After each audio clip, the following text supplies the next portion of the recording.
The next one that's popular is the donkey. As you know, Balaam, the prophet in the Old Testament, the Israelites was riding on a donkey, and the donkey saw an angel and spoke to Balaam and said, hey man, these guys is not people you want to fuck with. Okay? So the donkey spoke. So Balaam was riding an ass, a donkey. The next place we see a donkey in symbolism is Christ entering Jerusalem as a master. So Christ entering Jerusalem as a master in a donkey. And they were laying palm fronts in front of him and singing praises to him as he entered the city. What does this mean? The donkey implies Saturn. The donkey is a stubborn animal. It's probably the most stubborn animal to work with. However, to ride a donkey implies a very high state of control. When we juxtapose that with the human existence, we find that the donkey represents the part of you that's hardest to tame, your mind. What is your mind? Where can we find your mind? Where is it? Your mind can be found in your nerves. Your central nervous system is your mind.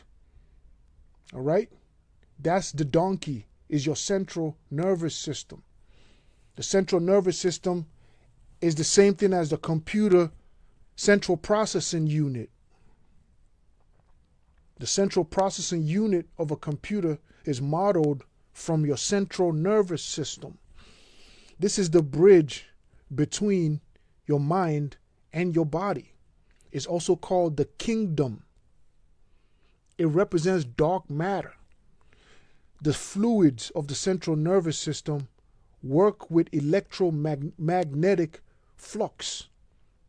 The food that you eat is broken down to such fine matter that the ionic substances from the food is only what is derived. Everything else becomes waste.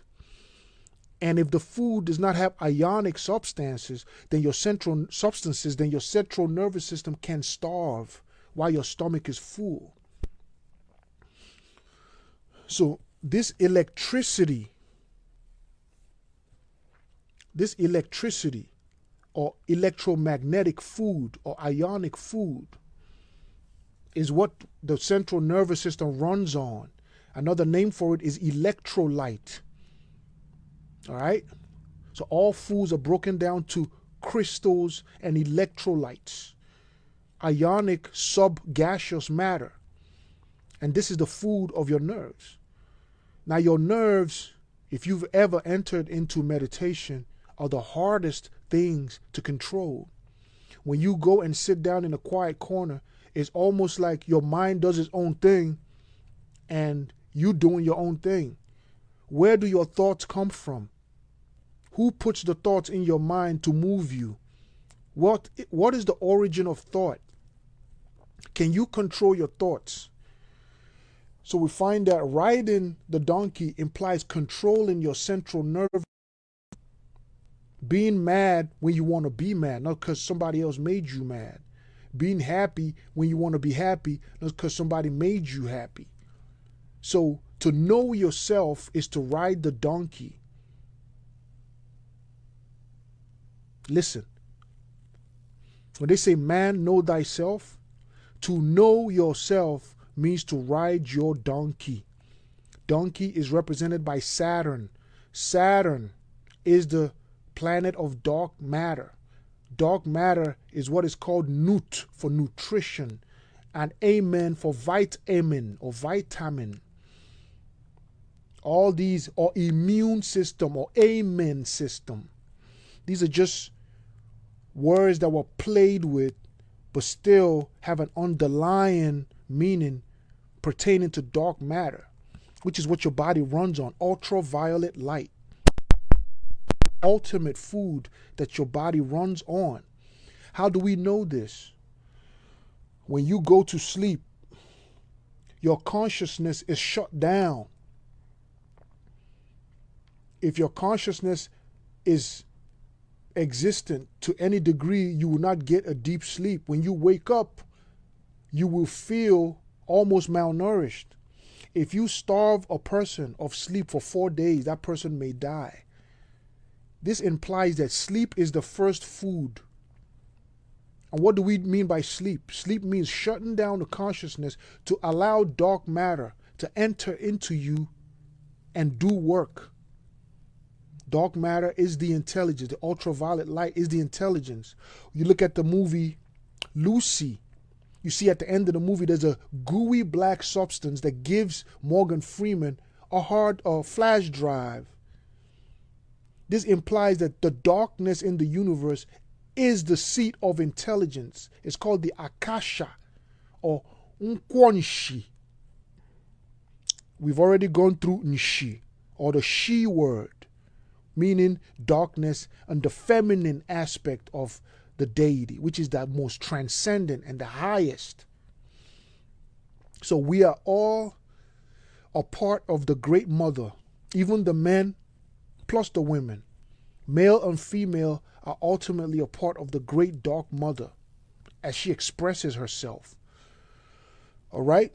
So this dark matter, the bridge or the environment that it first meets when it enters your body is your nervous system, right? And when it enters your constitution and your nervous system, from your nervous system, it enters your blood and your tissue and everything else. If you have not gained control of your nervous system, then your nervous system has been hacked by something else. You're possessed. If you're not able to ride your own donkey, you're possessed by something. This is why meditation is encouraged.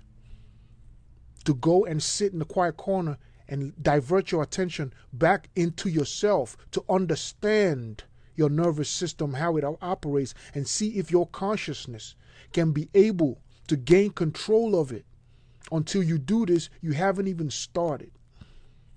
So Christ riding the donkey into the city implies that the human at the stage of the initiate, when the initiate has gained full control of his nerves or her nerves. Another place we see this is Jacob wrestling the angel. When you wrestle an angel, what does it mean? You're wrestling a part of you that is not easy to control. When Jacob wins the angel touches his thigh. This is one of the greatest mysteries of occultism. When Jacob touches his thigh becomes what? Paralyzed. And he saw the face of God, and it was pineal. Ladies and gentlemen, this, if you understand the mystery of that state,